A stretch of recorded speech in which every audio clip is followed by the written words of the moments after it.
was first collected back in the late 1700s and early 1800s, it was gathered from carnage. But when the demand for ivory increased, so did the price. Ivory became big business, and the largest demand came from two small towns in Connecticut, Deep River and Ivoryton. The demand for ivory was so great that tens of thousands of elephants were slaughtered annually for their tusks. Everyone wanted a piece of the action. But they soon found out that it wasn't easy to get the tusks from Zanzibar, which was on the east part of the African continent, to the west coast where the ships waited to transport the ivory to America. Villages were burned, African men, women, and children were pulled from their homes, shackled, chained, and sometimes in lines up to 50, carrying tusks up to 1,000 miles across the African continent. In 1798, Phineas Pratt, a goldsmith at the time, had invented a saw that was run by hydropower. It enabled him to cut the fine teeth of an ivory comb. Combs were a necessary part of the daily grooming for both men and women in the 1800s and 1900s. The invention took a laborer's job and mechanicalized it.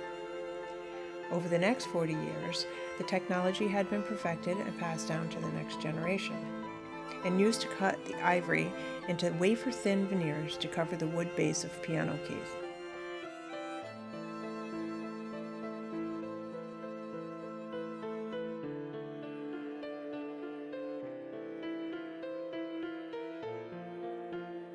After the ivory was cut, it was put into a solution of peroxide for 3 to 4 days.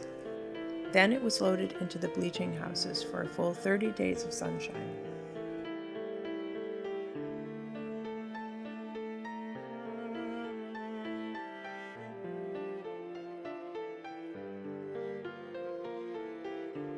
In the United States, the desire to have a piano in the parlor became a status symbol of the Victorian era, and one of the most sought-after pieces of furniture of the time.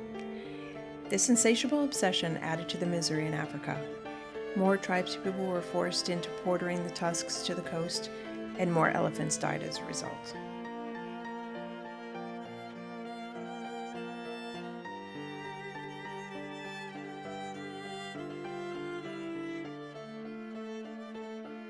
In 1954, the last legal shipment of ivory arrived in the United States.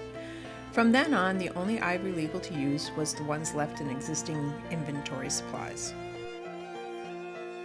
According to the Connecticut River Museum, there was a big scramble to find a suitable material to take the place of the elephant tusk for the piano keys.